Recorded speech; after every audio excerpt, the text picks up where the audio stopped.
Alright, folks, this is Rabble Rousing Rich Bergeron. It is the Tornado Tony Panical. And Psychic Tom Patrick with a brand new deck of tarot cards. Awesome. Well, we have some upcoming events, but boxing is pretty light this weekend for big fights. But we had a lot of big controversies and fights last weekend. The number one being the guy who didn't fight, and we have a big story on him. It's not all it's cracked up to be, you know. It doesn't pass the smell test that a guy would just do that because he's scared. There was some underlying stuff going on, and actually Teddy Atlas actually was one of the people that put it in the best perspective because he at least said, well, this guy has had the courage to get in the ring before, good or bad, but I mean, he was literally being set up for a knockout. The guy had knocked out his first 5 opponents, He's obviously going to knock this guy out. He's no world champion. So, right. And then the contract situation was iffy. He never got a signed contract back on the other end from them. He just signed a contract and sent it to them.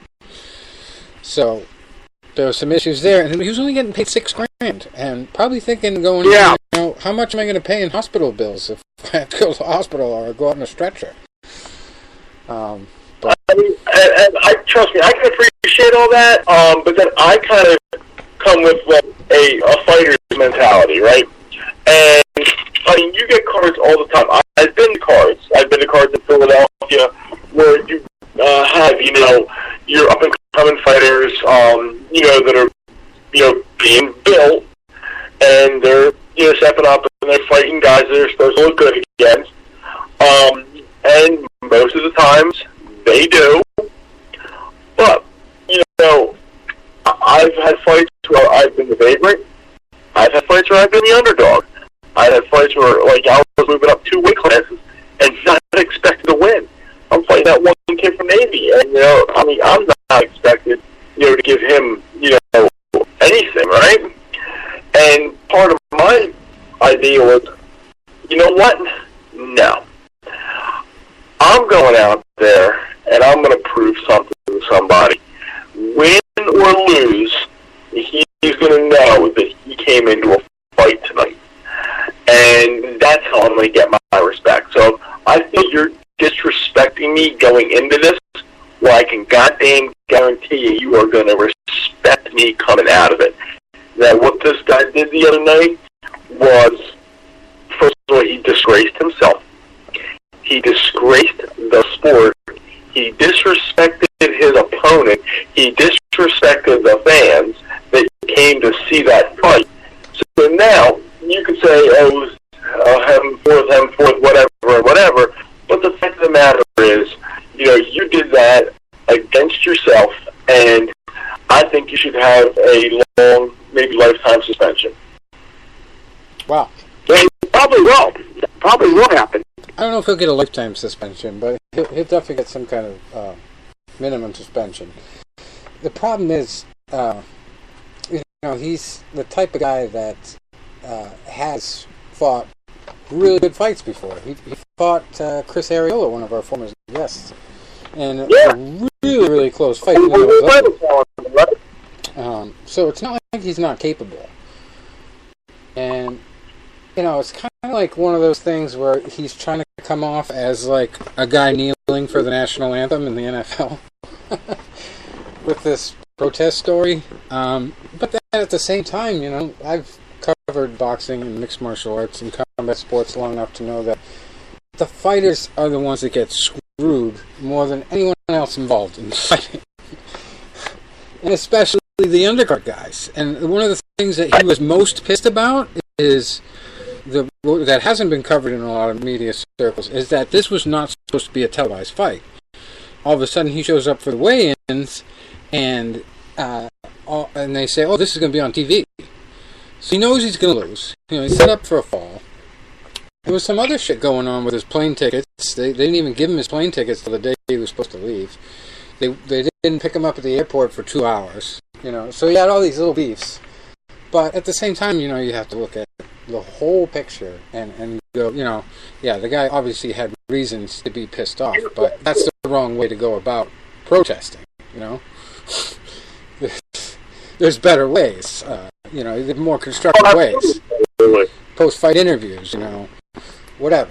Just make yourself heard in other ways. So I get your point, Tony, and I get everybody's point saying the same thing.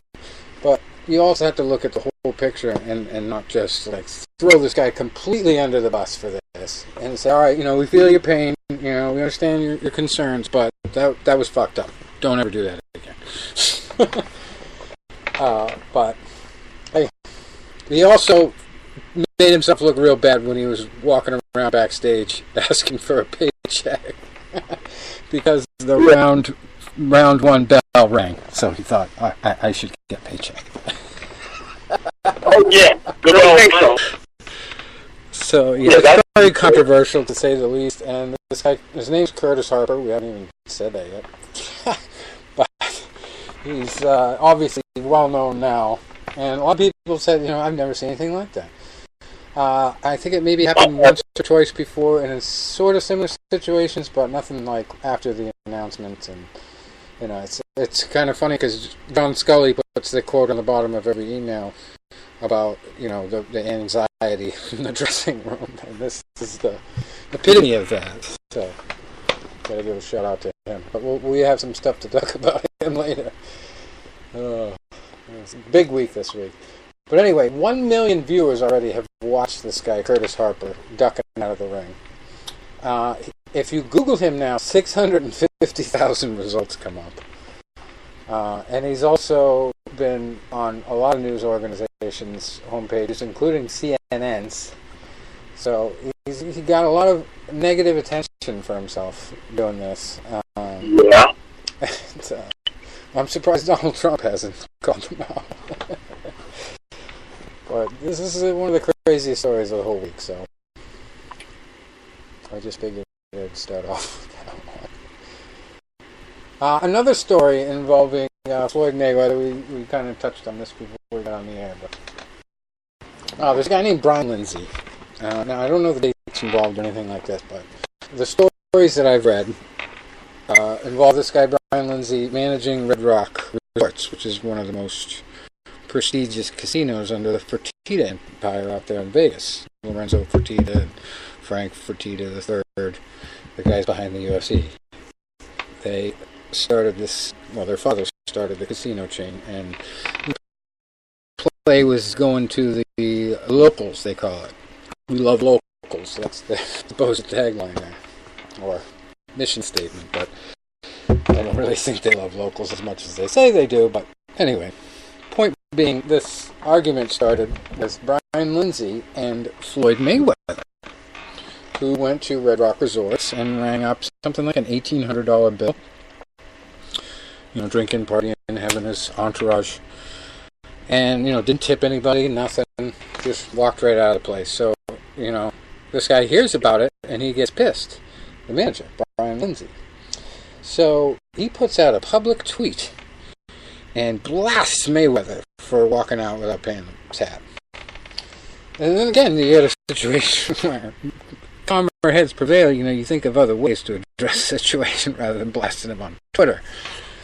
Very unprofessional. But anyway, it turns out this guy gets transferred to one of the other station casinos that's not as lucrative. No, that's brand new. And so it's a demotion for him. And so he up and quits. And then today I read this article on just a press release website, PR Web, that he signed an agreement to invest in something called ChromoCare. ChromoCare, all one word. And what it's saying is it's a leading genetics firm that has developed a proprietary test. Sorry, these tough words. And multifactorial algorithm related to medication compatibility within 24 genes in the human body. This investment makes Lindsay the single largest outside investor in ChromoCare in North America. So obviously this guy saved up his station casino's cash. So big money. And this is kind of interesting.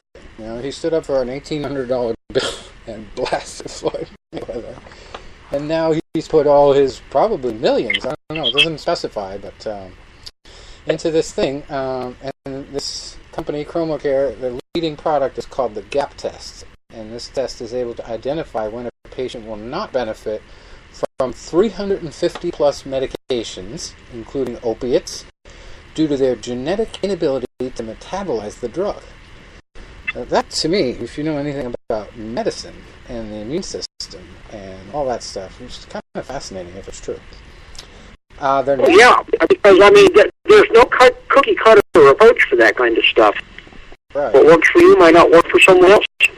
And that will, eliminate so much waste. I mean, it sounds like something the medical community would want to bury if they're trying to sell, well, the pharmaceutical community anyway, they're trying to sell pills. And obviously, it sounds like it'll have a great impact on the whole opioid crisis, so that's good. Their next product is called Chromo Alert, and it's a platform that enables the patient and the physician insight into the individual's genetic-based susceptibility to addiction. So, explain that one in English.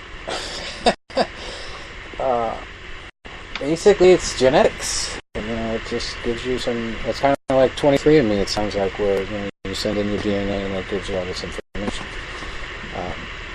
So this is able to read your DNA and tell you what your susceptibility is to being a drunk or a drug addict. Obviously. Yeah. This is promising stuff. It sounds if they're really, this is obviously a press release, so they're tooting their own horn, but they're really going to push this, and it's on the public market.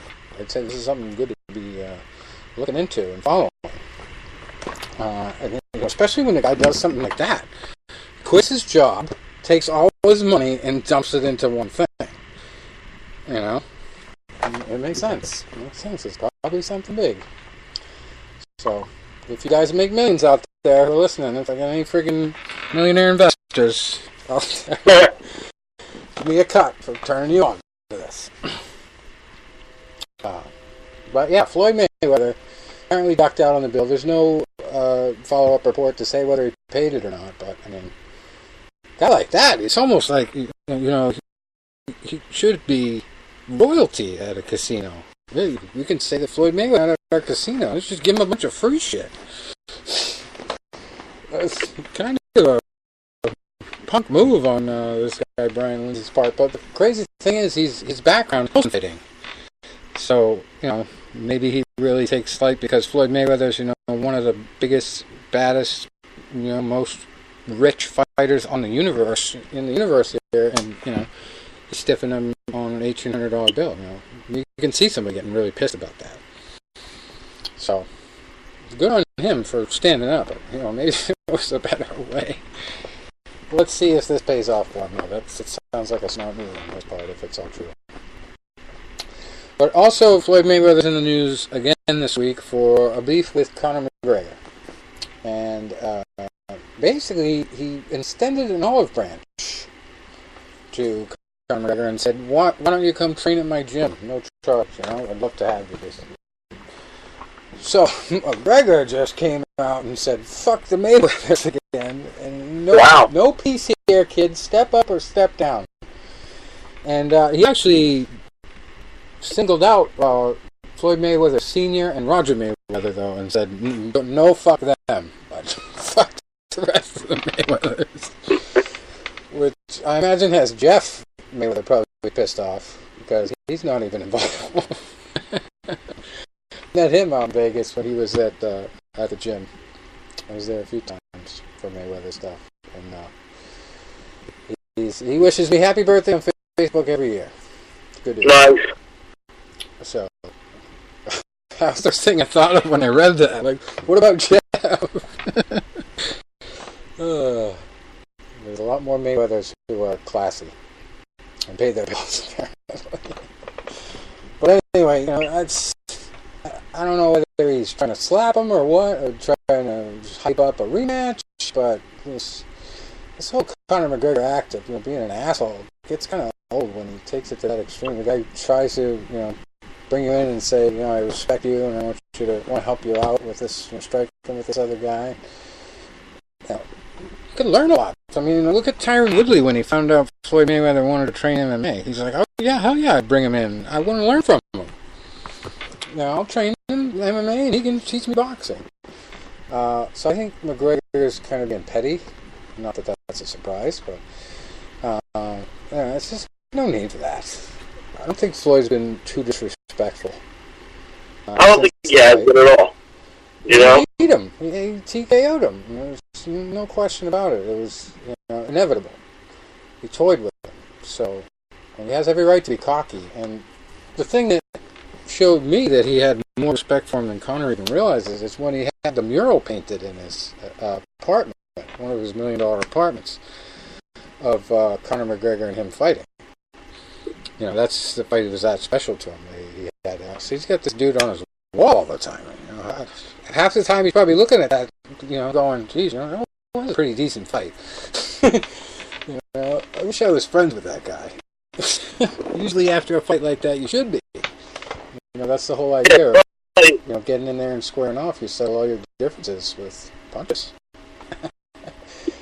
So that's a little bit of trickery on both parts there, and pettiness. But I think Floyd is the bigger man here, and for once, maybe he's the bigger man as a professional, trying to be professional about it, and offer something, offer help, and of course McGregor probably takes it as what the hell are you going to help me with? You don't know crap about MMA.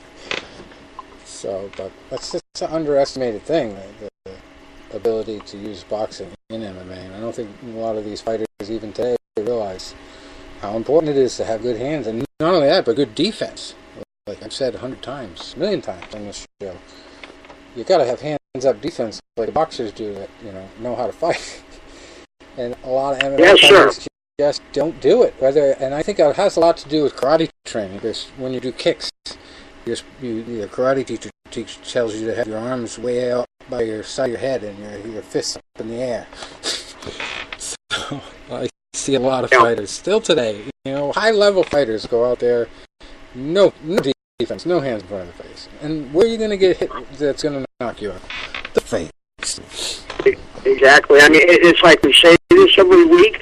I mean, you look at some of those horse dances in karate or taekwondo or kung fu. Really? Yeah. A horse stance with your fist at your waist?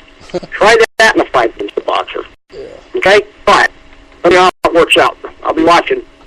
And speaking of working out differences, this year you can not only watch football on Thanksgiving weekend, you can watch Chuck Liddell and Tito Ortiz try to finalize their fight trilogy here in Inglewood, California, November 24th. Fight is inked for Golden Boy Promotions, so this is Oscar De La Hoya's first foray into mixed martial arts. And it's probably going to be pretty exciting. In a bad way, though, this whole development of stuff like this and stuff like Professional Fighters League, which we're going to talk about in a few minutes, them getting big, or them being able to get into the business with the UFC, still reigning over the whole thing as the biggest organization. It's bad for the lawsuit, unfortunately, that all these fighters got together and filed against the UFC for a monopoly, basically, and other issues with contracts and promotional things and owning their rights forever.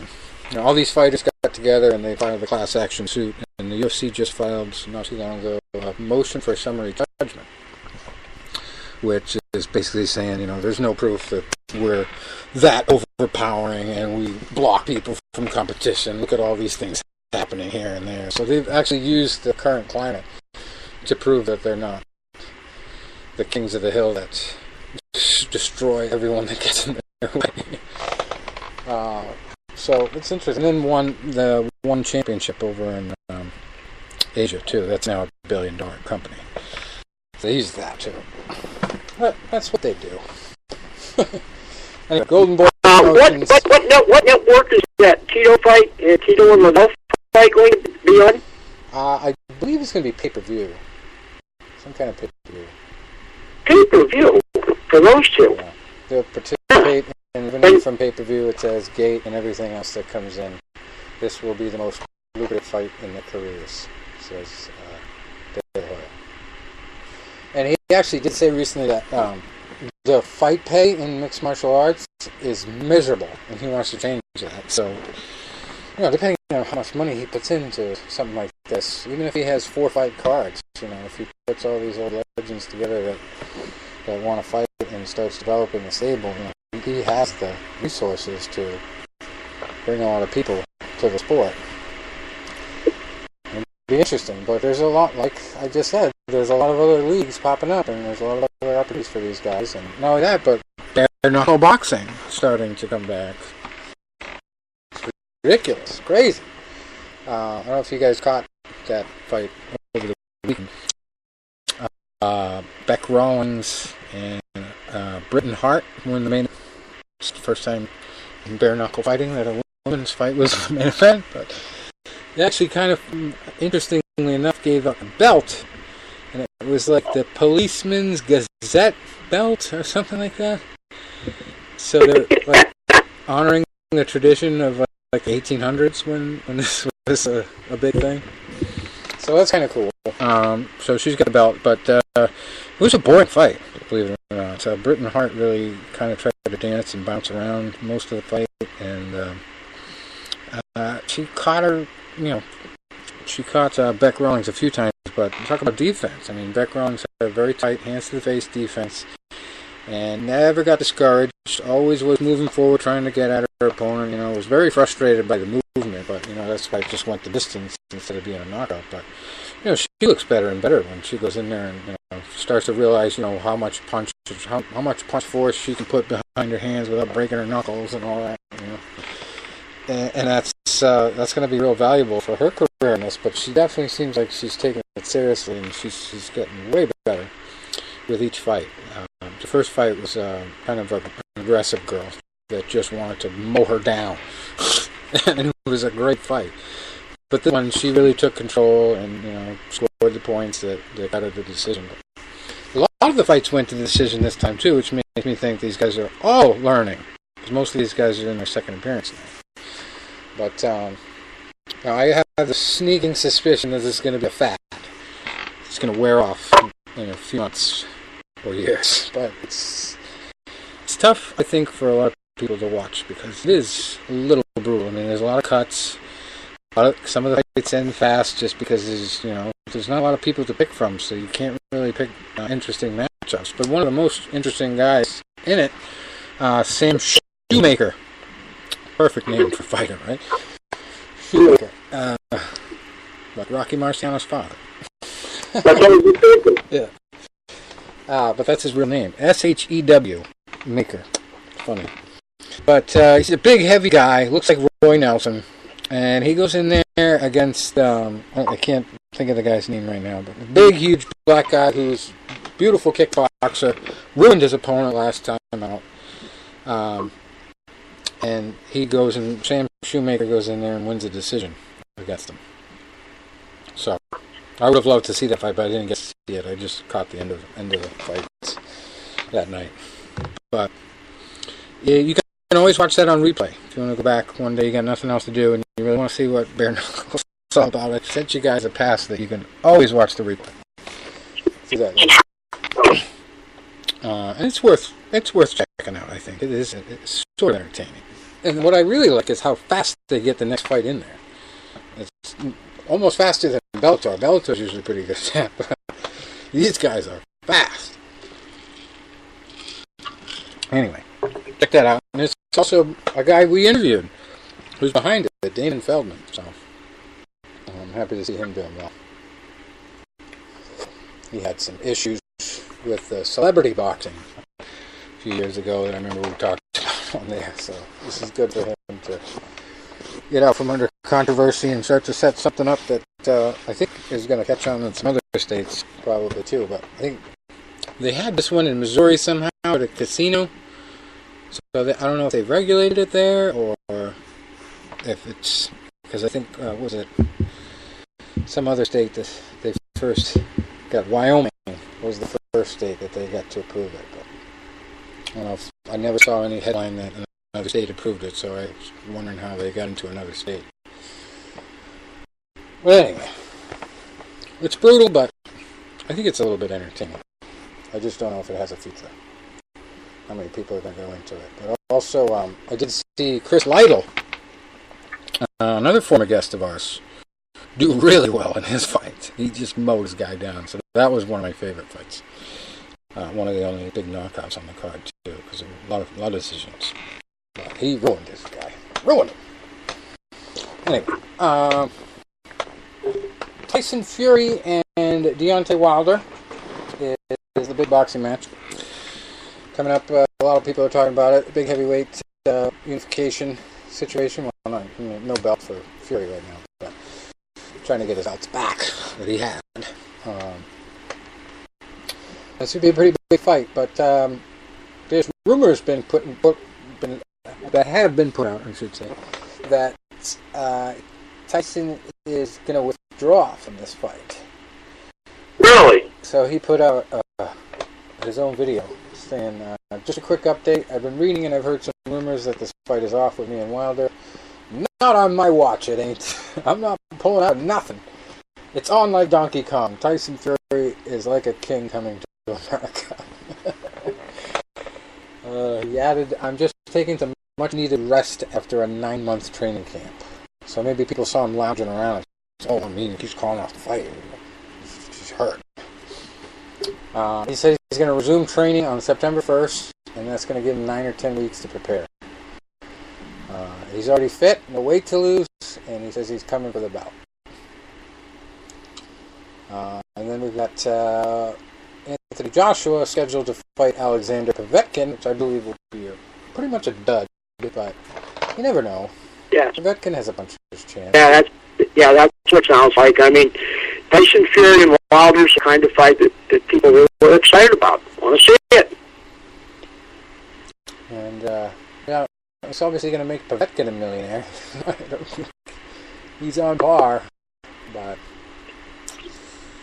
maybe he'll prove us wrong. So that's heavyweight news. Let's see. Speaking of Floyd Mayweather, somebody, I think this is more than one person that's done it, but somebody else has beaten his 50-0 record.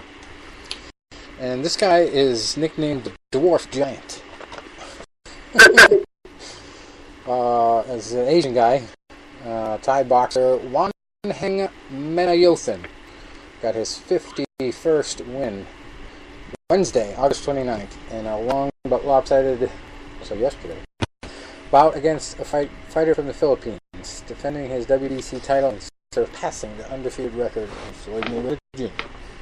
105-pound minimum weight champion, nicknamed the Dwarf Giant for his compact build and heavy-hitting style. He won on points in this fight, no surprise, against Pedro Tadoran in the Thai city of Nakhon Sawan. So pretty good stuff. 32 years old, too. Much younger than Money when he got to 50. So, pretty good. I think we talked about this guy when he got to 50. I just think I remember somebody just not too long ago beating his record.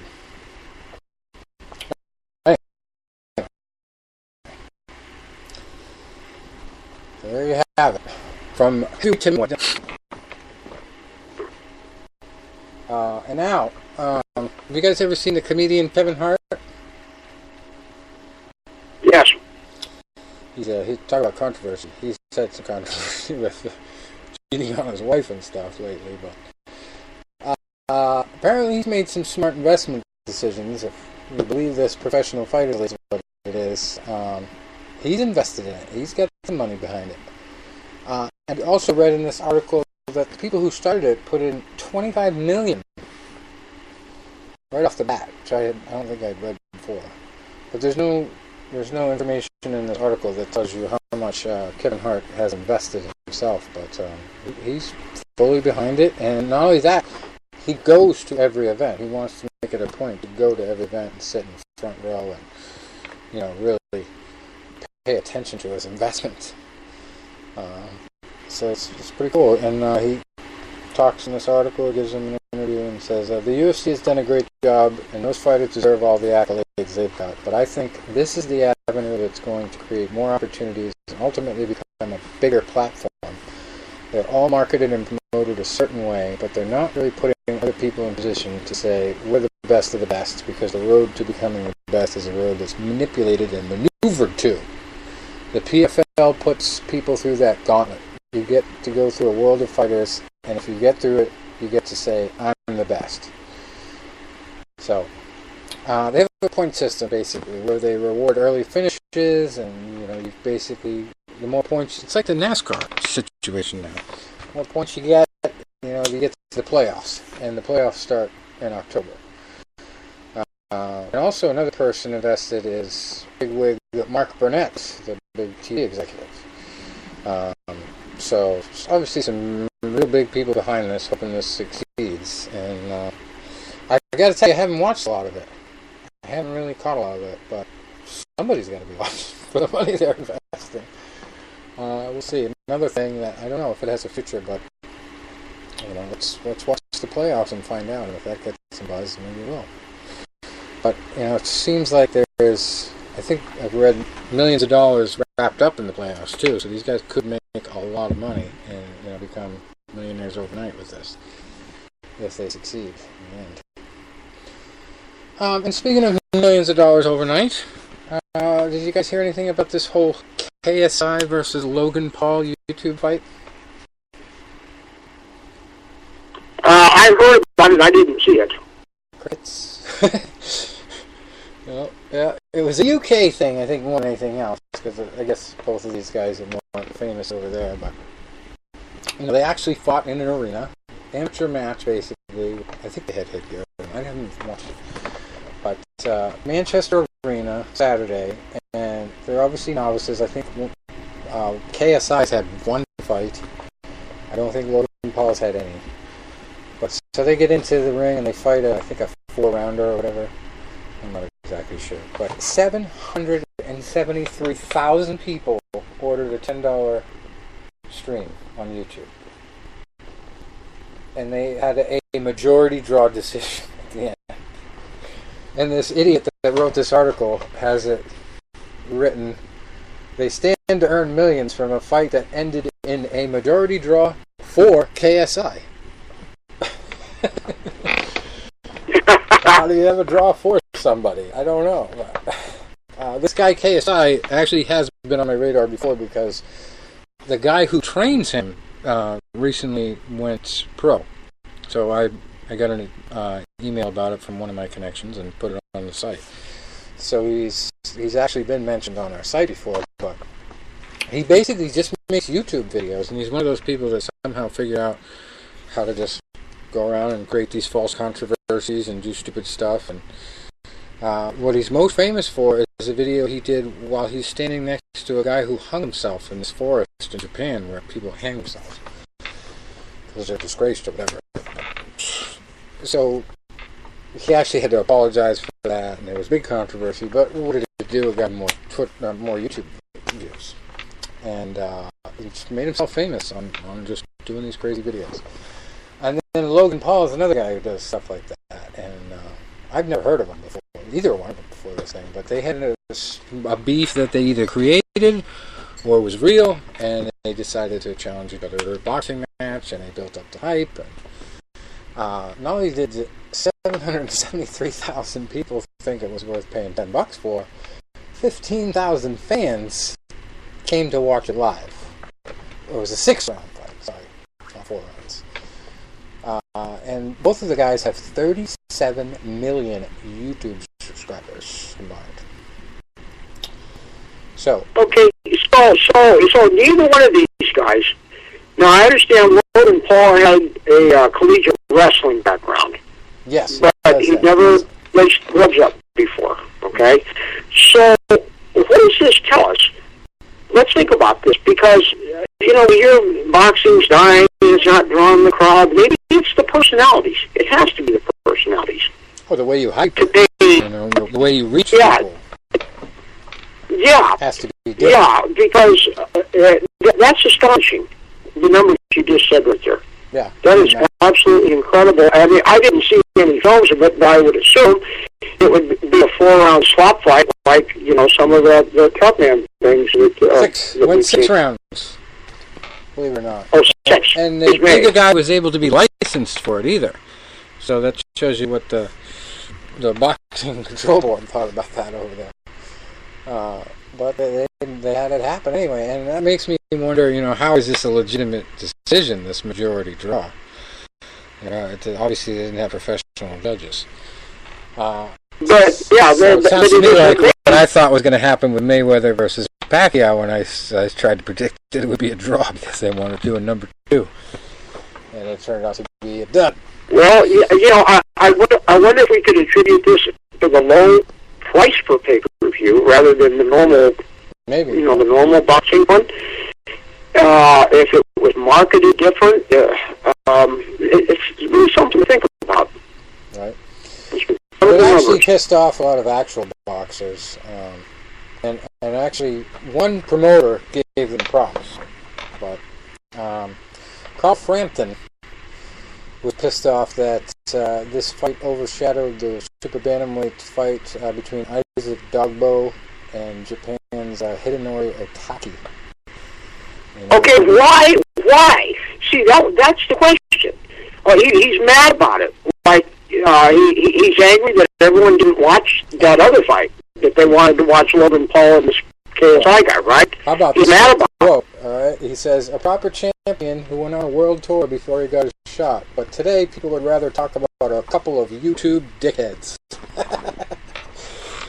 Okay, well, it sounds like a jilted lover or something like that. I mean, you really want to think, okay, what is the reason behind it? What is boxing doing so wrong that it can't do that? That a couple of no-skilled guys can outdraw world champions? Right. That's the question. And then boxing promoter Eddie Hearn said that it did turn his stomach, you know, finding out that the fight made so much money and had so many people. He said, but as a business, I think it's genius. As a fight fan and a pure boxing man, I can't stand it, but as a business model and a commercial project, I take my hat off to him. So why can't he do it? Begrudgingly. That's the question. Yeah, so he's all angry and bitter about jokes. I can do that. Well, why can't you? Then he says, Hearn also says, he manages Anthony Joshua, by the way, if you don't know who he is.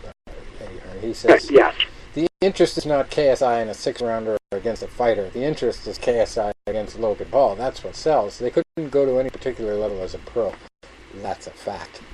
But then MMAmania.com comes in and says, Logan Paul is excited about a potential UFC career. I don't know about that.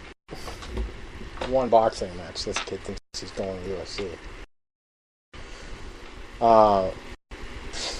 But the article points to the fact Phil Brooks got $500,000 every bout to fight with no experience, and I mean, what Logan Paul would do. So this is, I think, MMA Mania trying to bite on the hype here just to get some eyes on the site. But yeah, this article says it was 784,000 pay-per-view buys, even more than the other article. But this guy Logan Paul put on Twitter, the thought of securing a fight in the UFC is exciting. I could finally use my wrestling background, but I hear some other celebrities/athletes want to catch these hands first. That sounds to me like, oh yeah, that would be cool, but I'm not really going to do that.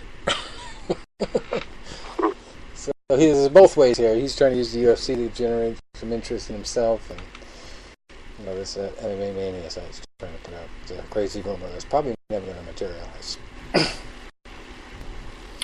Anyway. Enough about that mess. Although, like, it's got to be pretty, you know, impressive that these guys made millions of dollars in one night, 6 rounds of amateur fighting. You know, unreal.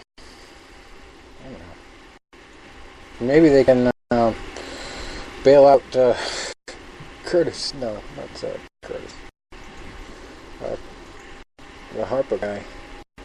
And the money he made in this fight. One of them did say they were going to give So their fight post to charity, though, so that's good stuff. Gotta give them props for that, I guess. We're going to get to some results and upcoming fights in a minute, but stay on the topic of the UFC. There's some controversy with a guy named Curtis Blades and the UFC.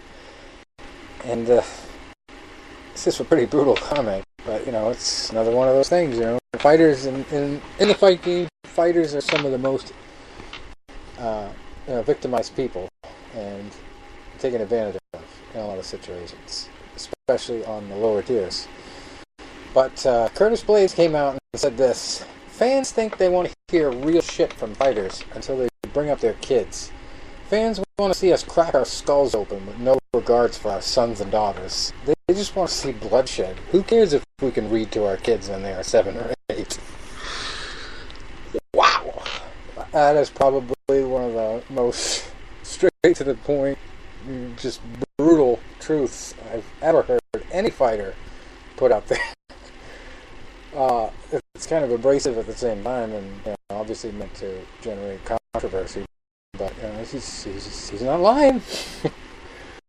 That's what the fans want. Anyway, he is going to have a rematch with Francis Ngannou, who literally cracked his skull open in their last fight. So that's why he speaks from experience when he says that stuff. Unreal. That's pretty brutal. That's as brutal as they come when you talk about the fight.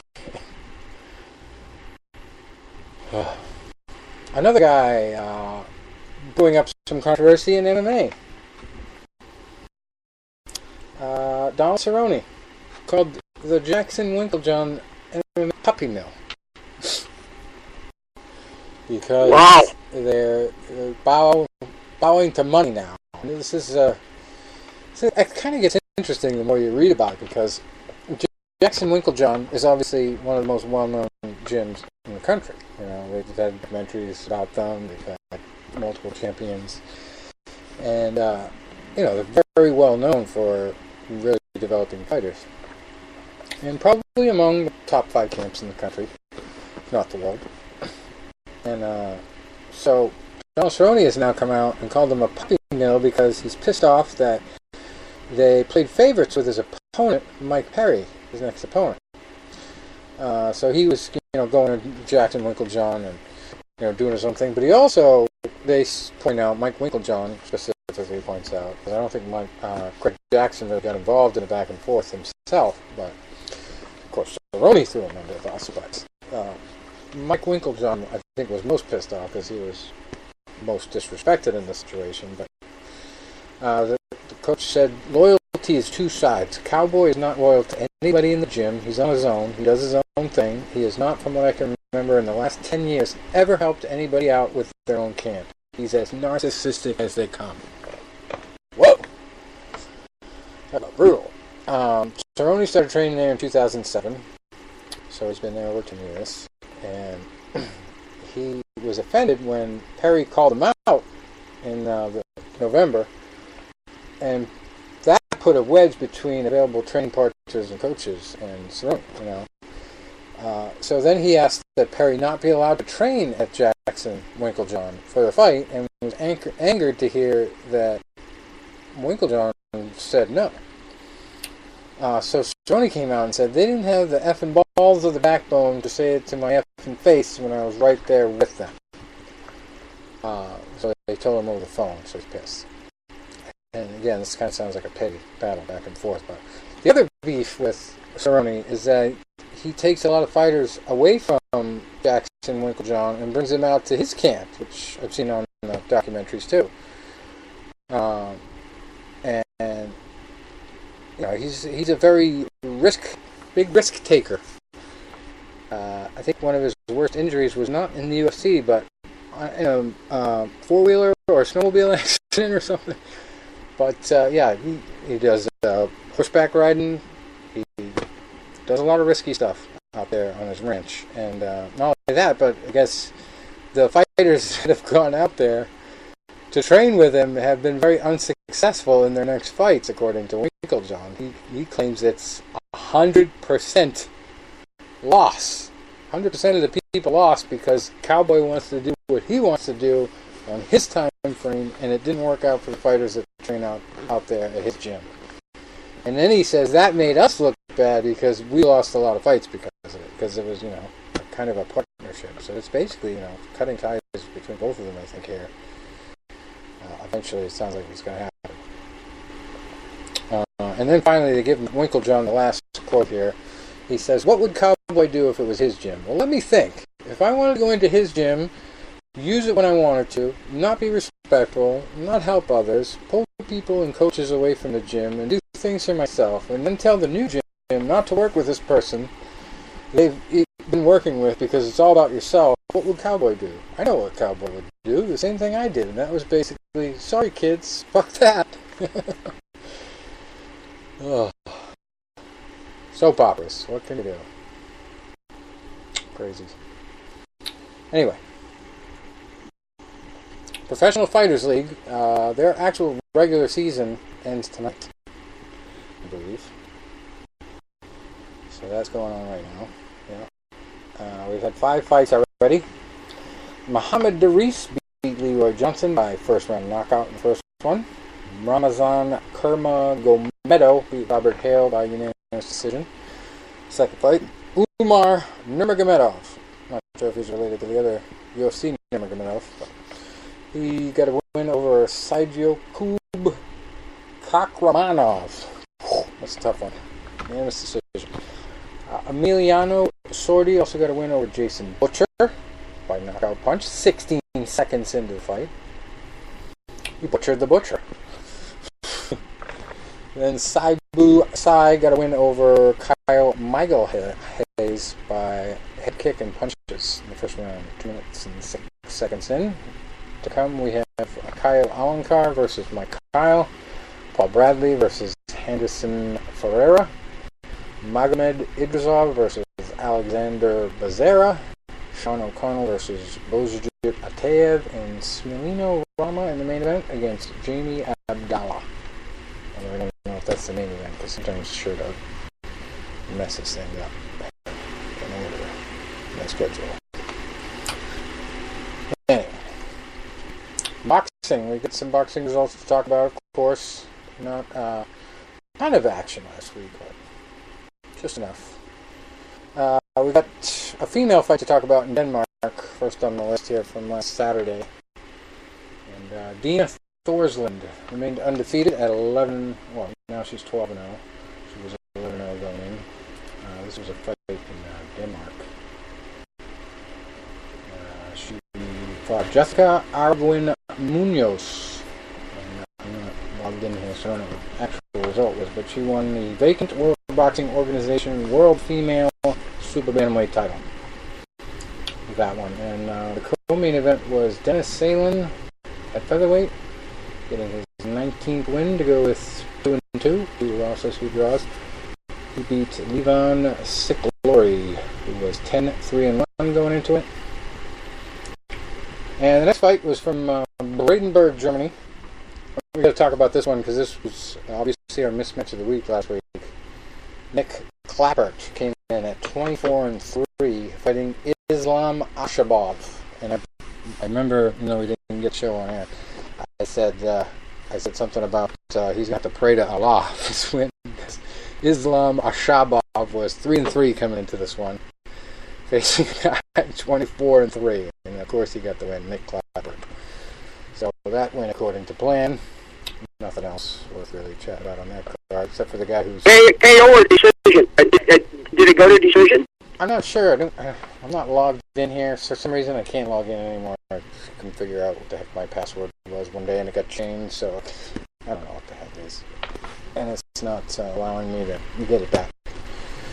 So, I'm guessing it probably went to knockout with that kind of distinction in record, but I can't say officially right now. Let's see. Big fights. No whammies. What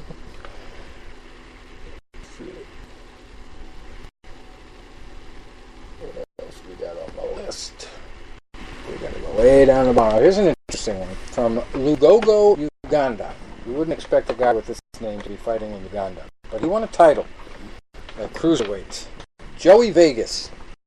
The record is 20-16-3. And he won the vacant Universal Boxing Organization World Cruiserweight title against Karama Nailawila. Maybe his nickname is the Wheeler Dealer. Wheeler. He is 25-18-3. Well, they were that going into the fight. So now Joey Vegas has 21 wins and Karama has 19 losses, and Joey Vegas has a title. I wonder if they have a picture of him on box rack. It would be funny if there was a black guy from Uganda named Joey Vegas. But, oh yeah, he is. He's from Kampala, Uganda. That's funny. 14 knockouts with his 21 wins. He did get a TKO. So actually, if you go to his record, you can see the result. But if you look at it on the schedule, you can't. Well, yeah, nobody notable on his fight. Well, here's one. Maris Bradis, when he was 11-0, he lost to him. Joey Vegas. Dimitri Bivol also, he fought him and lost by knockout. Crazy. Funny stuff. Cruiserweight. He's a cruiserweight champion. So, if you ever heard somebody say, "Hey, I'm going to fight Joey Vegas," where do you think he would be fighting?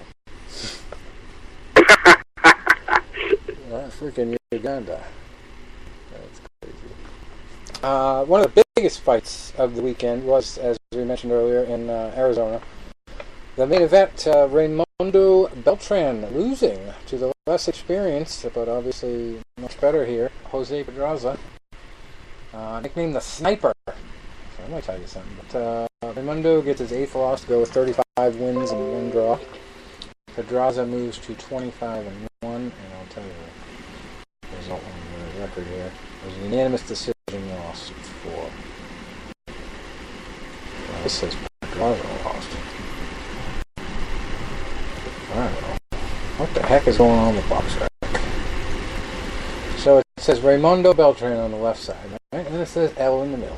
Jose Pedraza on the right, on the scheduled page. You go to Jose Pedraza's page. Oh, no, maybe I was reading it wrong. It says win. Alright. My bad. Box rack is good. Co-main event.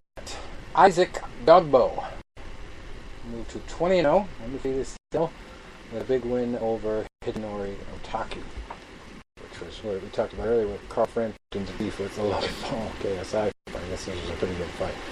This one was for the World Boxing Organization World Super Bantamweight title, and the Beltran fight was for the WBO World Lightweight title, by the way. Isaac won by TKO. Doesn't tell you the round.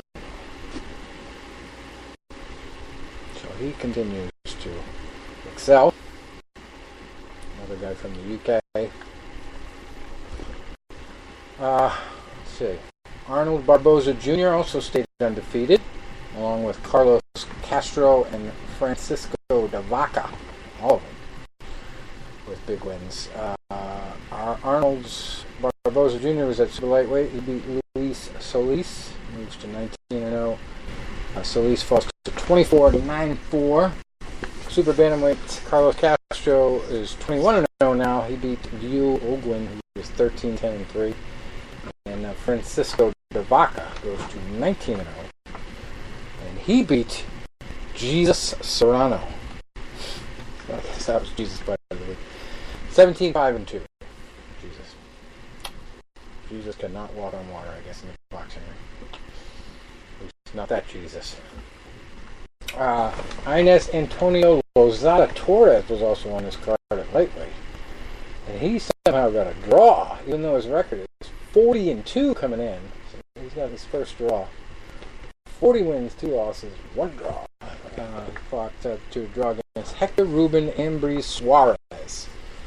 12-7-1. So good work, Hector. Oh, it's like an undercard fight of the week right there. For result, anyway. We also had light heavyweights Trevor McCumbee and Jesse Nicklow going at it. McCumbee stayed undefeated. He goes to 24-0. Nicklow falls to 27-8. No, 27-9-3. That's pretty much it for big fights. I think I've got one more worth talking about. So in North Carolina, you might have called this the mismatch of the week because this guy wasn't undefeated coming in. But Anvar Yunusov pulled off maybe the upset of the week. He came in at 3-0, fighting Mike Oliver, who's 26-8-1 in the main event here in North Carolina. And we talked about John Scully earlier. This was one of John Scully's best pupils early on, when he was actually kind of an obscure level champion. Mike Oliver, I think it was a national or USNBC champion or something at one point. But, tough kid in his prime, but doesn't seem to have it anymore. He lost to Anvar Yunusov, who was just 3-0. So obviously, good deal for him. Another Jesus on this fight won. Jesus Almonte in Super Welterweight, in his card, I should say. Jesus Almonte gets his third win, no losses, one draw. He beat Andre Baker, who had 10 wins and 48 losses, to go with 3 draws. Alright, so that's pretty much it for the big stuff. So we go to this weekend. By the way, it doesn't tell you right. It's a TKO of Mike Oliver by Yunusov. So we go to September 1st, this Saturday.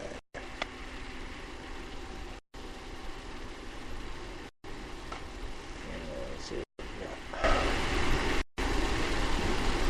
Big fights, no whammies. Tokyo, we've got the vacant Japanese bantamweight title on the line between Yuta Saito, 10-9-3, and Aita Kikuchi, who is 21-5-4. Nothing else spectacular on that one. There's one in Sonora, Mexico.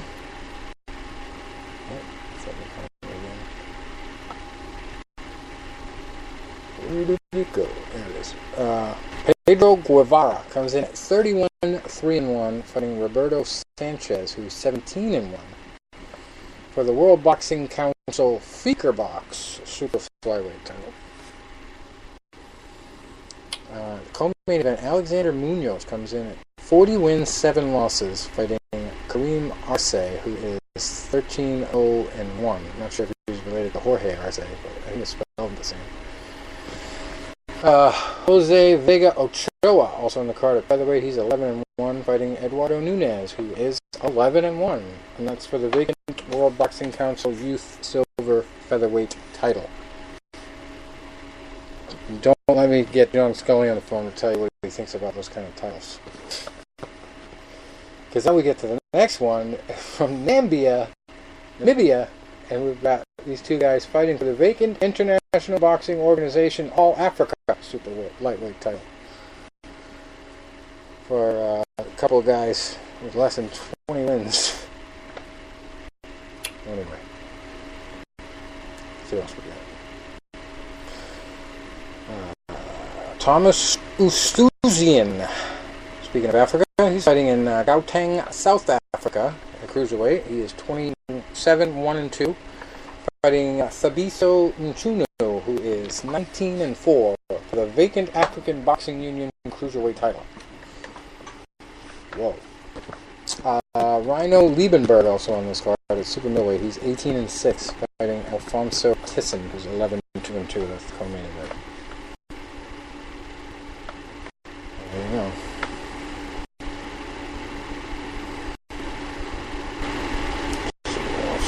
Here's one from Thailand. This is definitely the mismatch of the week. This is the mismatch of the month or year, I think. In Thailand, Sermong Kon Lamthuam. He is 95-4. 95 wins, 4 losses. He's fighting Muhammad, another guy who needs to pray to Allah, maybe. Muhammad Nzbuga. This guy's record is 0-6-1. Fighting a guy with 95 wins. Where is this happening? Pathum Thani, Thailand. At a school. Obviously, the local commission's not too strict. Wow. Boy, that's one of the worst we ever had. The guy's 0-6. 0-6. They're fighting the guy 95-4. In a boxing match at a Muay Thai school. So somebody's getting schooled. Well, this manslaughter. I mean, I'm thinking, if I'm in the corner of the guy 0-6, who is this guy's manager that allowed him to sign for this? And why the hell wait? Obviously, Muay Thai is much more popular in Thailand than boxing, but this guy is also fighting for the vacant Thai light heavyweight title. How can the guy be 95-4 and not have that title? My first question. It's vacant. My second question is, how can a guy from wherever he's from come in at 0-6 and fight for a title? He earned it, right? It's crazy. The co-main event is at flyweight. Toshihiko Era. He's 4-1. He's fighting for the vacant Thai flyweight title against Kittipong Jaranroy, who's 2-2. Yeah, the Thai boxing commissioner needs to be fired. So they just can't find people. I don't know. That's pretty pathetic. Mismatch of the month, for sure. Wow. Then we got fight in Indio, California, Golden Boy. On Saturday, Ryan Garcia in the main event. He's undefeated, 5-0, fighting Carlos Morales, who's 17-2-3, and that's a super featherweight. Co-main event, super welterweight, Marvin Cabrera, 8-0, fighting Nico Macias, who is 16-0. So somebody's always got to go. That's that fight. Taken care of. I gotta find some Jesus fights. What's going on? There's Jesus. He's 0-3 this week. Eloy Rada coming in at 2-0. This is in Venezuela, of course. 2-0 fighting Jesus Lopez, who's 0-3. I think Jesus is going to take a dive.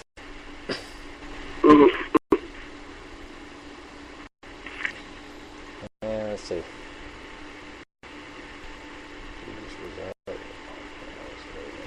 Last week's Jesus fight, I believe. So that's it for boxing. Results and upcoming stuff. Let's see if we got any more fight results in PFL before we move on to the UFC card last weekend. Shit. Nope, nothing new yet. So, UFC Fight Night 135 happened over the weekend, and Justin Gaethje is back.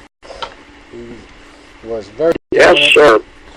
Took him less than 90 seconds to dispatch the young up-and-coming James Vick. So I believe he gets his 20th win. This one, Gaethje. And, great win for him because Justin was coming from kind of a more obscure promotion, the World Series of Fighting, before coming into the UFC. There wasn't a huge talent pool. That's basically what the PFL evolved from, was that league that kind of failed. So these guys came in and pumped a bunch of money in it and rebranded it, and now it's totally different. But Gaethje obviously didn't want to stay on board for that. He wanted to move to the UFC, and boy, they threw him to the Lions. And he turned out to be kind of like a lighter Junior Dos Santos with his zombie fighting ability. And very little defense, but so much offense that it balances itself sometimes. So I said before this, I don't remember if it was last week or the week before about this fight, that Gaethje had been quoted as saying, "This is new to me now that I've been knocked out, that I have to change my fight plans and come in with a different game plan and do much better because I can't sustain a long career doing stuff like I just did and getting knocked out." So he took out Vic very quickly. That was a textbook example of how a shorter fighter can knock out a taller one. Right. Because you notice that right hand. I mean, normally you want to keep your punches straight, but he looped that right hand. Oh, yeah. And that's sometimes what you need to do. Just very a nice. textbook shot. I mean, just right on the money. Good for him. Yep. Pretty much knocked him right out. And then his co-main event fight was his old opponent, Michael Johnson, that really put him on the map as a zombie fighter. Michael Johnson. He got a split decision win over Andre Fili. That was close. We'll be diplomatic about it. That was close. I mean, kind of a boring fight. I actually thought Angela Hill did a pretty good job, but she's just limited in some things and just couldn't land very hard. She's got so little weight to her, you know. But she's a scrappy kid, you know. She made it close. Split decision over Courtney Casey Sanchez, who got the win there. But that was literally probably the most boring MMA fight I've seen from the women in a long time. Because usually, you know, they get a good opportunity to tie up on a fight card, and they really show you why they're in the game. And this time, I was really not impressed with either one of these girls, except for the fact that Angela just kept coming. And even though she was getting hit quite a bit. And, you know, she had some pretty good defense in some spots, and just didn't have hard enough punches to really get the judges' attention, I guess. But she was landing pretty well. She's got some good qualities to her fight game. But, Courtney Casey really wasn't doing much better, but she obviously impressed more judges than Angela Hill, so that kind of fight. I just really don't think it was that entertaining for me to watch. Some people might disagree. That's my take. Then we had Brian Barberina beating Jake Allenberger into retirement.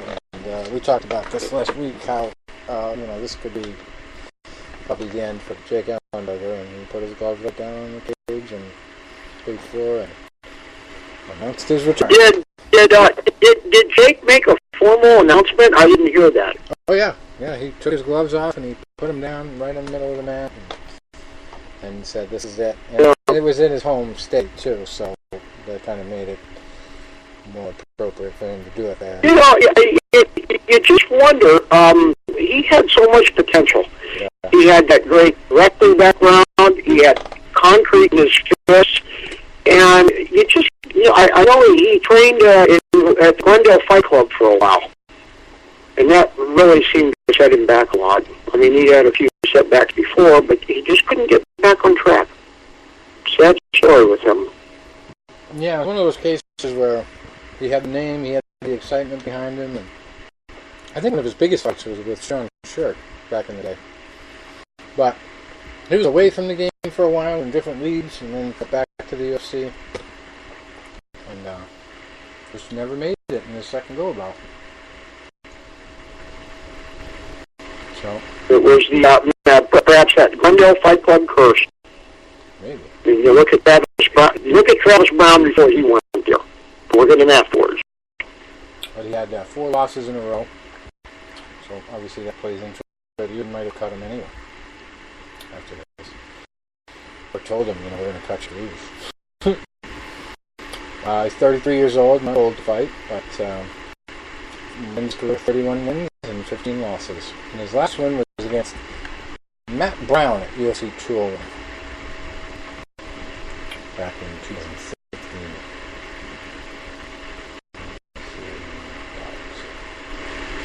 I guess he didn't fight. I never fought Sean Shirk. Diego Sanchez got a win over him back in 2012 in this decision. Beat Jake Shields by TKO back in 2011. This was when he was on a pretty big win streak in the UFC. Started out with Mike Pyle. Yeah, that was a beautiful knockout for him. I remember that. And because Shields was hard to knock out. GSP couldn't do it.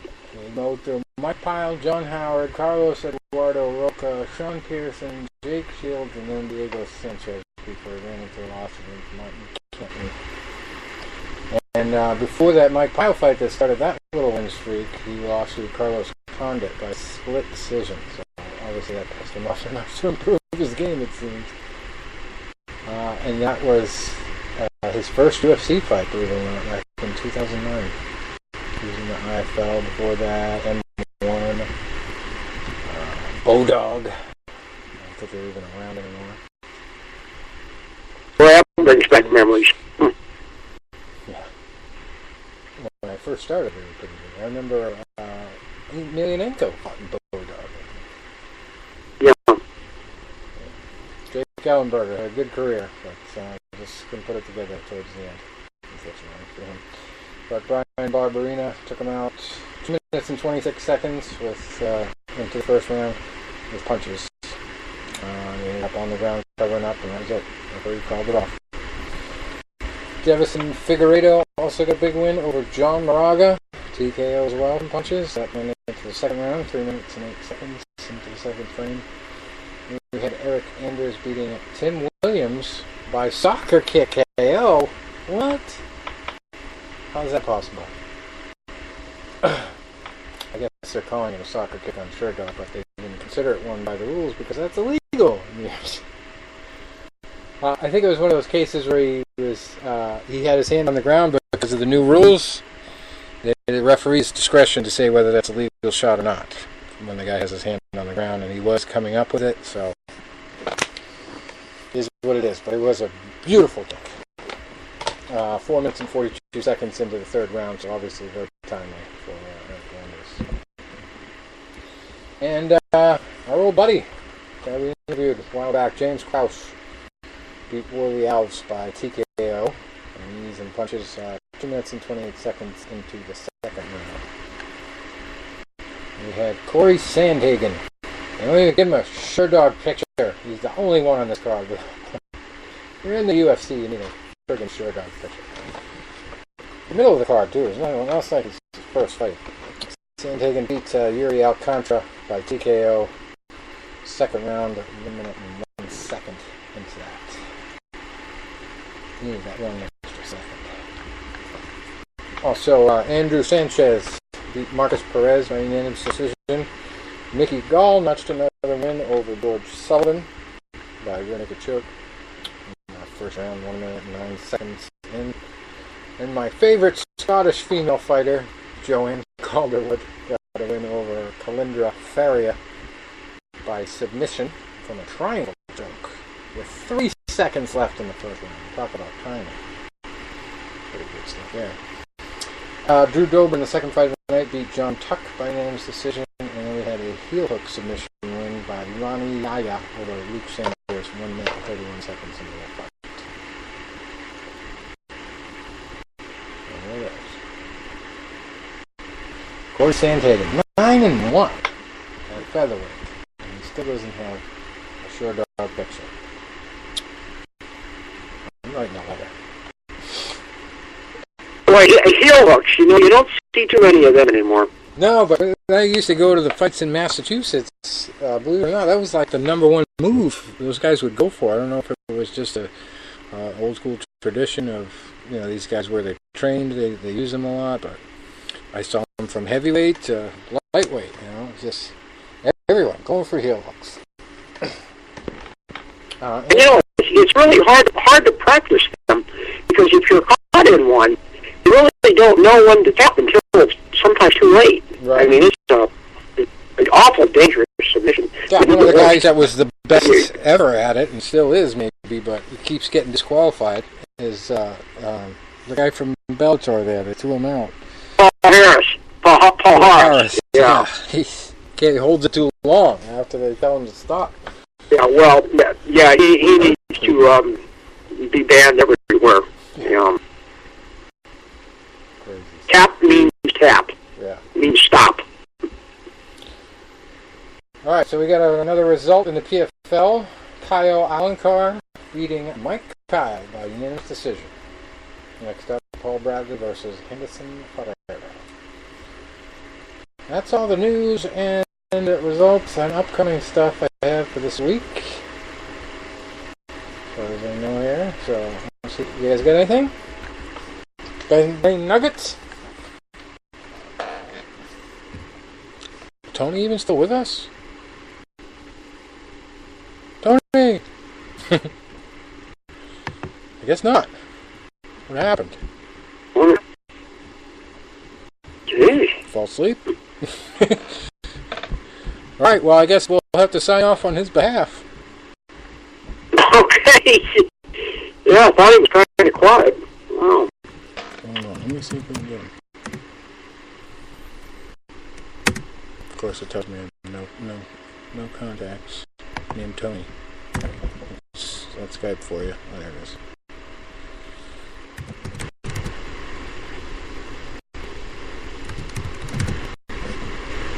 Nope. Not gonna let me. Alright. Oh, here we go.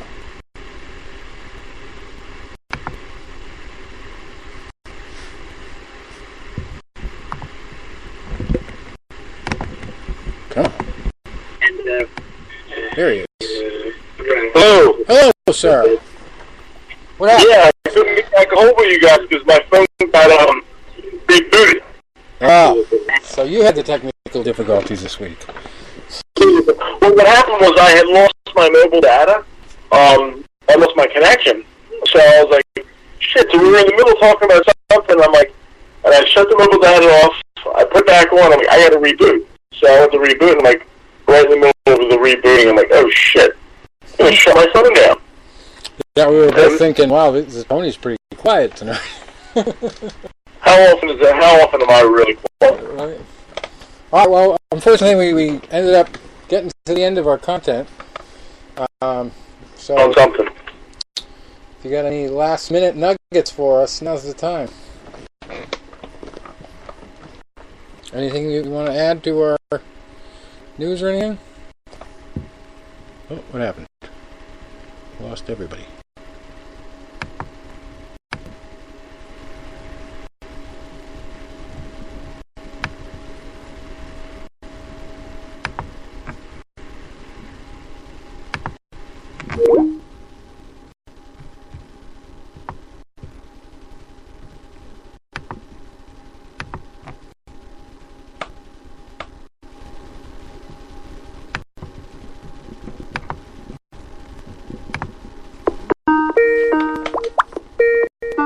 Technical difficulties.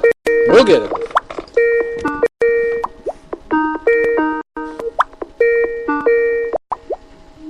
All right. Okay, so Okay. we got another glitch. Final words. What do we got? Well, I mean, I was off for a while, but like I said, we talked a little bit about the fight last week. I'll tell you that one young man that I got to see a few months ago, Isaac Dogwell, who defended his title. I understand, Rich, that this young man is going to be going to Penn State University. So I sent a little message with some of the fight clips to the Penn State boxing coach and said, don't be trying to bring him on the team as a ringer. I know who he is. Don't try to get one of them on Penn. But what a fantastic little fighter and such a likable kid. He's somebody you can sit down and watch and just really, really, enjoy him as a fighter and as a human being. And then, we got a little bit of a lull this week because we got, a few weeks of, some big hitters coming up. Yeah. Not to mention football starting, school starting, so boxing decided, hey, maybe we'll let everybody else do their thing this weekend. So there's not a whole lot of big names fighting, but, boxing never stops, so there are fights. We went through them, but I guess you weren't connected to that. But yeah, Dogbo's performance was pretty good. He got the TKO and, definitely proves that he can hang. He got his 20th win, so good on him. He's probably the hero of the week. He had the biggest match over the weekend that people were talking about, other than Logan Paul and KSI. But it is what it is. So next week, I guess. Yeah, sorry about that, guys. Right, no problem. At least we got it recorded this week. Oh, before I forget, we have to preview an upcoming show now. Not only are we going to go back to having guests here, but we are going to have a historic rematch of something I think the tape was lost for, but I will definitely do a search on my little computer for it before I ultimately decide it's lost history. But it was on one of our very first recording platforms, And that's where Tony came onto the show in the first place. And he was just talking about his 10-year anniversary. So it turns out 10 years ago this happened, even though John Scully thought it was a couple years ago. But he's been kind of reminiscing about it himself, because John Scully and I had our 10-year anniversary on Facebook, and that got us started. He's like one of the people that I remember 10 years ago starting my Facebook friendship with, not like most of my other 4,000 Facebook friends that I don't know. So it was pretty good. If I remember correctly, I think I was the third installment of the boxing versus MMA debate as a participant, not as the co-host. That's when you had Holly as your co-host. And I think the first one was Iceman Scully and Ken Shamrock. Then you went with Matt Yanofsky and somebody that he didn't like get 3 words in, because I listened to that one on the recording, and then you had me and some guy on there. So that had to be. Well, I took over as co-host in January of 2008, so I think this had to be like fall of 2007, and then like 2 months later, you asked me to be the co-host, and then I remember interviewing Ken Shamrock, but just him. Right. Because we interviewed him later, after the fight, just himself, after the debate, I should say, fight. Yeah. Because I wasn't talking about his WWF career. Right. So the premise was we were going to have this big debate, MMA versus boxing, because actually Floyd Mayweather was one of the first proponents of talking trash about MMA, and then MMA started back against him, and so it became a boxing and MMA thing. But I don't think Floyd was the first one to mention it, but he's probably the most famous one to get involved. And right. He even said, they even started conversations about whether Floyd Mayweather could beat Ronda Rousey, so it got pretty heated over the years.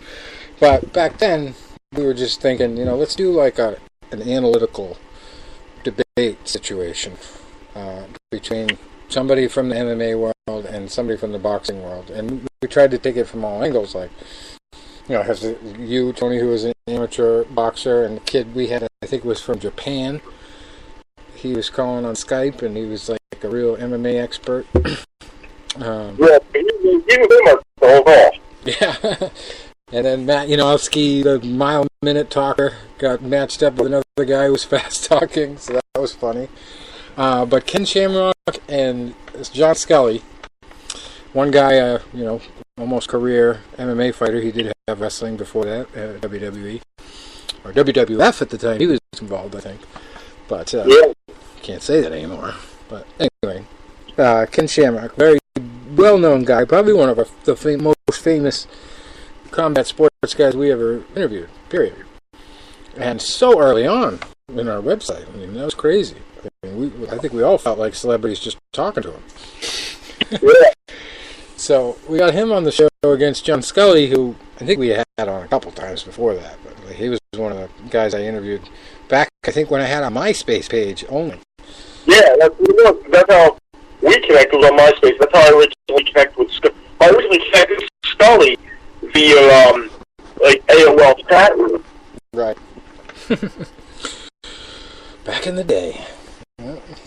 A decade ago, this all happened. Yeah.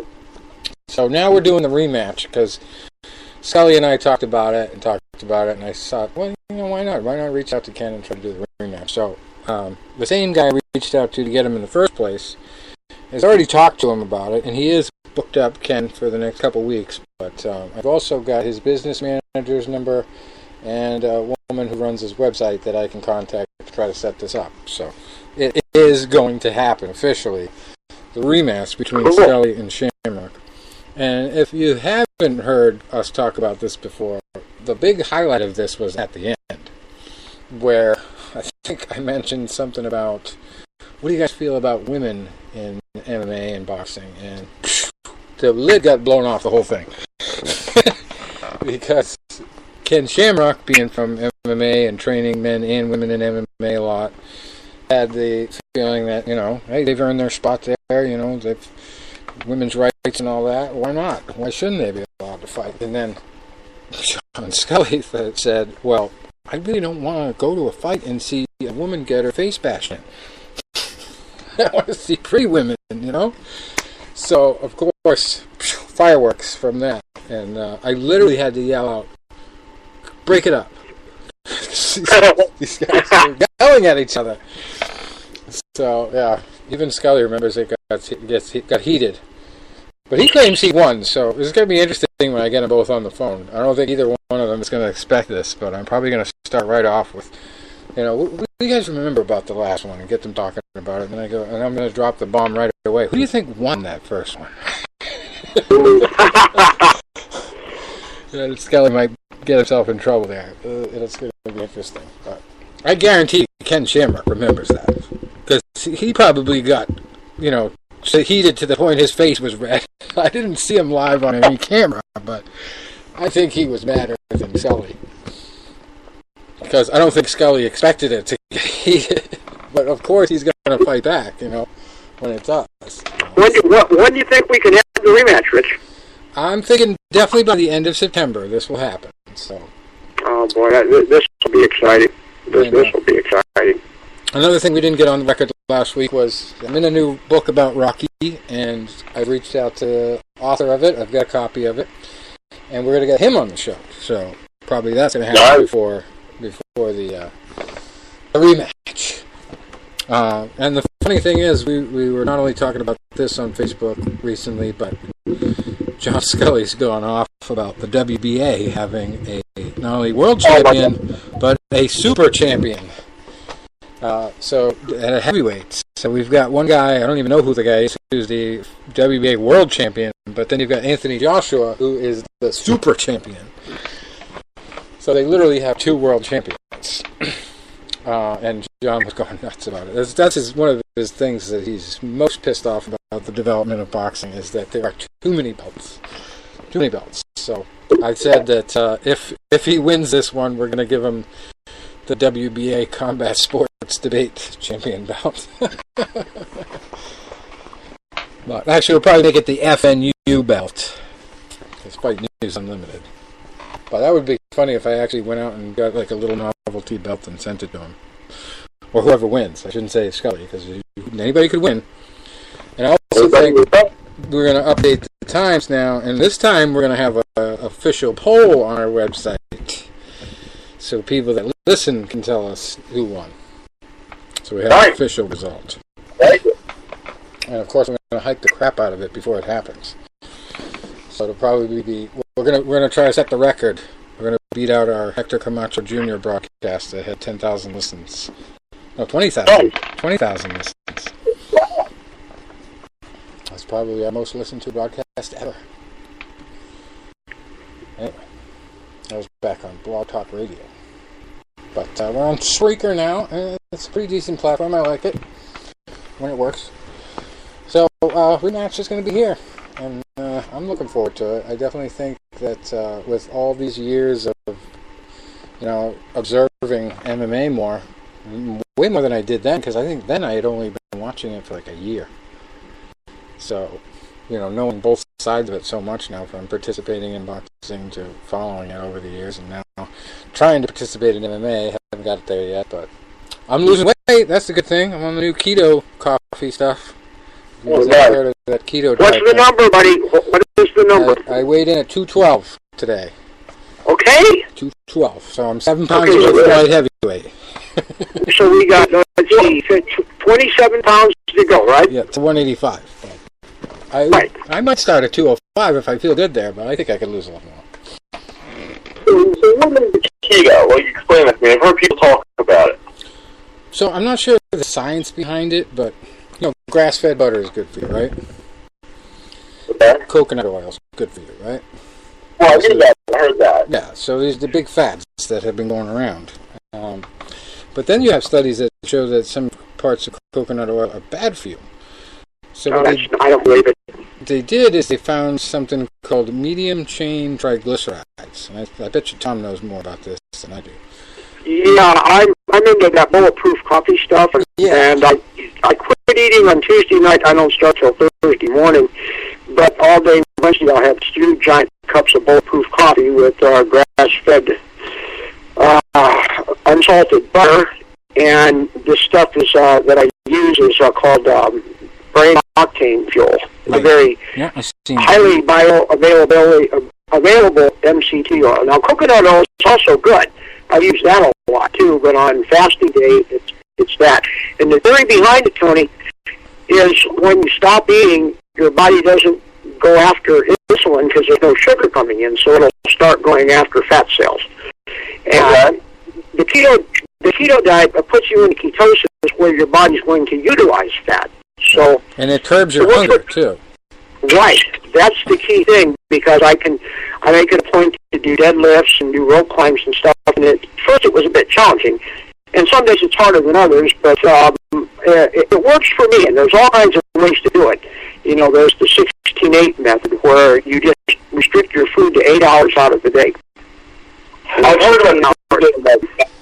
Right. Now, see, in your case, it would be good maybe to follow either that one, or there's also something called the 5-2 method, where you eat normal 5 days of the week, and then 2 days you just restrict yourself to 500 calories. So all this intermittent fasting is good, but if you'd like to do that, I'm sending you the link for to get that brain octane fuel, and the coffee's really great. I mean, I got rid of creamers and everything. Just put it into the blender, put a little bit of butter there, and some brain octane fuel, and good to go. But this stuff now they have at most Walmarts. It's called Rapid Fire Keto Coffee, and I've seen recipes where you can make it yourself with like cacao powder, not cocoa powder, cacao you're supposed to have, and a bunch of other butter, the grass-fed butter, and the MCT oil is the big thing, the multi-chain or medium-chain triglycerides, and that really has an effect on your brain too. Which is one, I've taken a lot of multivitamins and stuff over the years and different types of things, but I noticed right away the effect on my brain from this. Like, it just made me feel better every day, taking the stuff and drinking the stuff. And so it has the grass-fed butter in it. It has Himalayan pink salt, which supposedly has a shitload of nutrients in it, because the ketosis is trying to take nutrients out of your body. And I think you piss less too, because your body uses more water. So I've noticed that, but yeah, it definitely changes. And the whole thing, you can just experiment. Like, I'll use a bit of cocoa powder. Right, brought that up. I put that in to the antioxidants. Cacao. You don't want to eat that stuff in milk like Nestle's Quick. It doesn't taste too good, okay? And the theory behind that is, in its natural form, cacao has a lot more minerals and nutrients in it than cocoa or pure chocolate, even, which tastes like crap if you get the stuff that doesn't have any sugar. Right. But cacao actually kind of has an acquired taste. I've gotten some powder from Walmart in the same section all this other stuff is, and tried it. Sometimes it doesn't give you the best taste, but if you mix it in with some different types of stuff, like I do not only the keto coffee, but I do a protein shake in the morning with the keto coffee in it. And it's not traditional coffee. It actually tastes like crap if you just put it in water. But that's what it tells you can do. I put it in with real coffee. So I get the caffeine and the actual boost and the protein and all that with the same thing. So I think maybe it could be a combination of it too. And I also just decided to research protein. And I had some guy from another site about fitness write a guest article on our site about the differences between casein and whey protein. And so I switched to casein protein after I started reading that. I had been doing whey protein. I think that makes a difference too. Well, it depends. I mean, the whey protein is good right after the workout. But the casein is what I like at night, because your body can become catabolic overnight, and that can keep feeding. So, it just depends. Right. Both. But another benefit of that, Richard, the keto, is aging is going on at the cellular level. Especially when you get older, you get a lot of cells that become what they call senescent. Right. In other words, they don't do any good. They're like bums. They just hang around. And when you go on a fast, your body kind of cleans house, gets rid of those old cells. Yeah, well, see, it's funny because my dad is on the fasting. My dad is doing the fasting. Cool. And he comes in my room and checks his weight every morning. So he's the one that kind of got me into thinking about losing weight again. And I just happened to stumble across the keto coffee, right? And I just saw it on the shelf, and I thought, oh, this looks interesting. And I started taking it, and then I really got into it because I noticed the definite effect on the brain, first of all, and just feeling better in general. And then the curbing appetite part started kicking in the last few days more than anything because not only am I eating less, but I'm working harder. I got wood season coming up, so I'm getting crazy wood orders in, and I'm working harder out there and eating less and not even having hunger and just drinking these protein shakes and feeling great. So, it just kind of got me in that mood. Well, this is easy now. I could do this. And then it helped the other day, just yesterday, I was doing delivery and I'm coming back and I see a guy who looked like he was 90 years old running. I said, well, that's the next step. If he can do it, I can. Yeah, but that's the plan.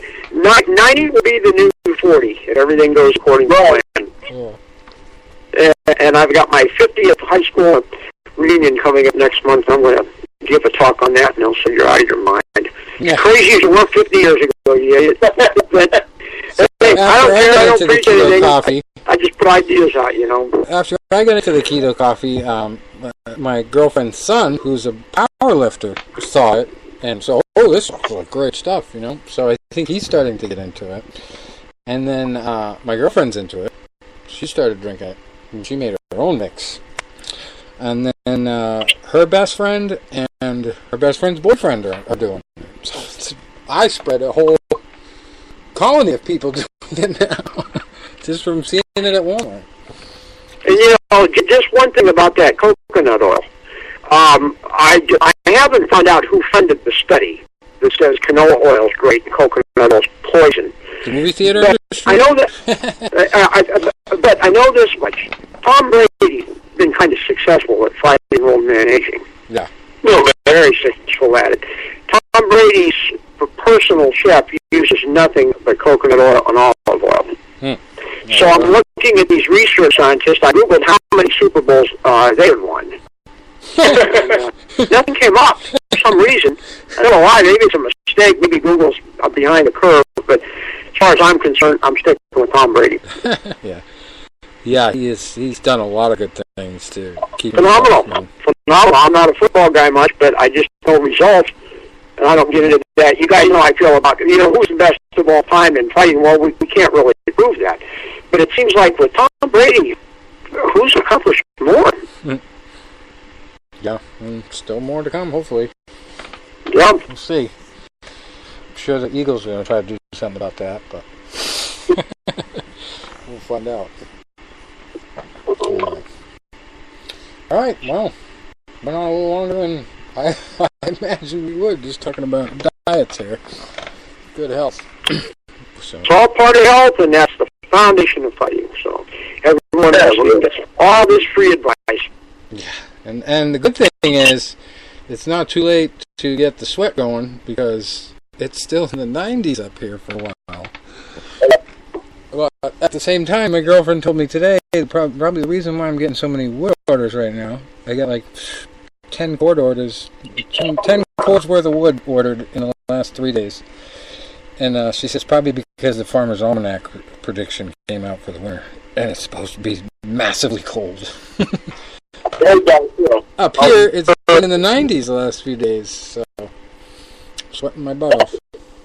Good stuff, though. That's how you lose your water weight. All right. All right, gentlemen. We will talk next week, and we'll be looking forward to hooking up with Ken Shamrock and John Scully. And oh, man, I'm so excited about that. Tom will get to introduce himself to both of them, too. You haven't got to talk to either one of these guys, right? No, but I'll just introduce and then I'm just going to just sit back and buckle up. That's kind of thing that I don't think I need to say much with those two. Yeah. And I think that you'll be a very diplomatic referee. But it will be interesting to for you to hear at this time too, since you don't know a little more about MMA. Yeah.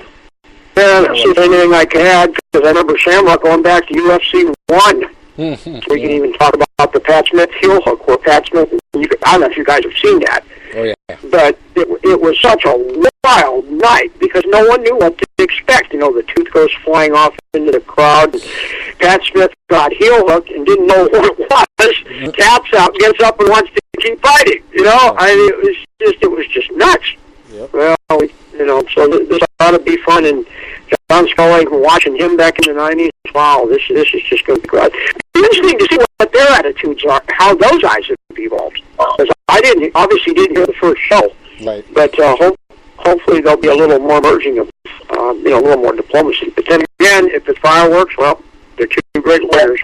Well, so I hear from Scully a lot on Facebook and all that, and I converse with him a lot, and he is a guy that really makes himself, great sense of humor. He puts himself out there.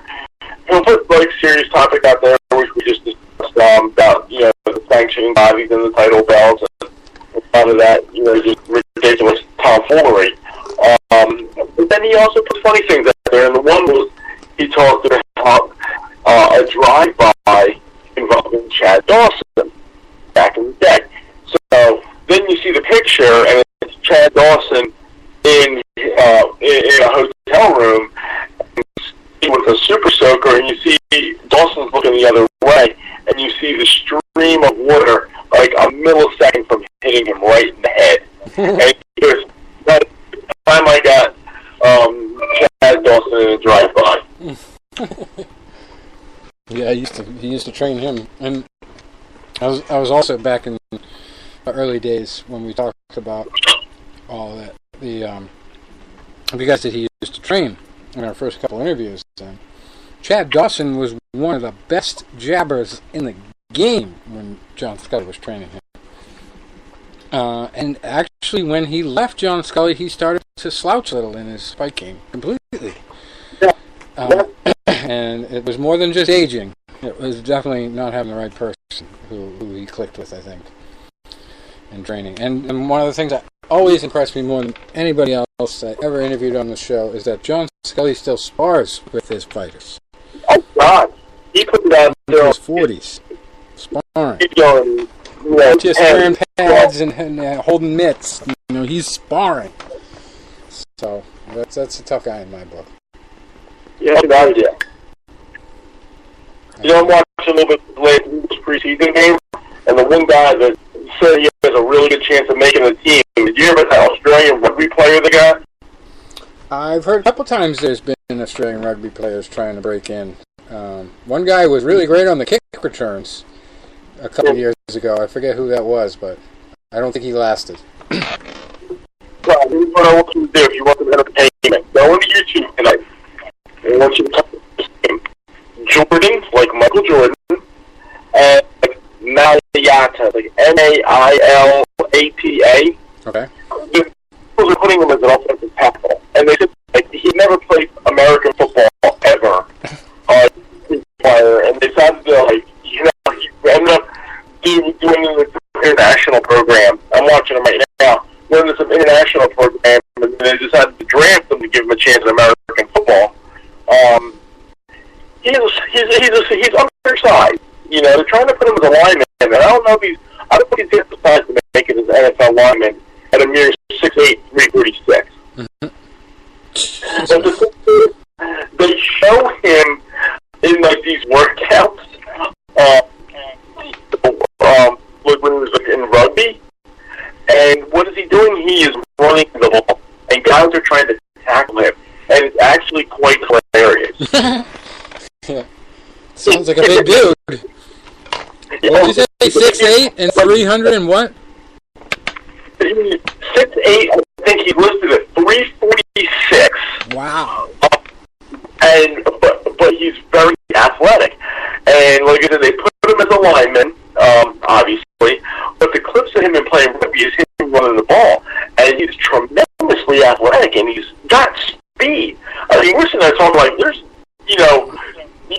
no guarantee that it's the guy they're not going to put, on goal line situations to punch the ball in like a refrigerator party. And, maybe they'll use him like that. Yeah, he just have a seat and he's trying to tackle him, and it's like, it would be like, you know. Maybe they're worried that he's going to chuck the ball behind him in a reflex from. Yeah. it's like a Jay-Z Pop Warner kid trying to tackle a varsity fullback. Yeah, unbelievable. I'll check that out. Football's coming up. Big season here. Big season. And you know, people take their football seriously too. Did you guys hear about the friggin' kid who shot a bunch of people because he didn't win his Madden game? That's ridiculous. Yeesh. You know, no value on anything anymore. That's ridiculous. Yeah, that was nuts. Game. It's just a game. Yeah. All right. Of course, if we would have shot things that every time we didn't get a decision in the boxing world, I think I would have been dead after my first year. I would have been dead after my first year. Yeah. Well, I don't know if Michael Jordan would be dead, but I think Jesse Bond would be dead. Michael Jordan I respected, but Jesse Bond, man, he fucking elbowed like a champ of MMA. They got had 7. He's 6 bench. Yeah. Alright, guys. Adios. All right, guys, next week. Do it up. Thanks for shopping by. I'm going to send you guys a photo, too, of my fantasy draft party last week. Tell me what you think. Oh, I saw it already, I think, with your Ric Flair costume. I'll get a kick out of it. That was awesome. Yeah, thank you. Did you draft everybody you wanted to? Oh, I had a good draft. I was very pleased. Right. Very pleased. And some people were very unhappy with me, which made me even more pleased. Yeah, I haven't got back into the team fantasy football yet, but I got like a bunch of emails this year from FanDuel, who's doing it now. They're doing the team every week now, and also the individual. But I think I'll still just do the individual. I don't know. Or maybe I'll do a free ESPN league or something. But I just gotten so out of that since FanDuel came along. So. Yeah, and I like to say, money's money, you know? Right.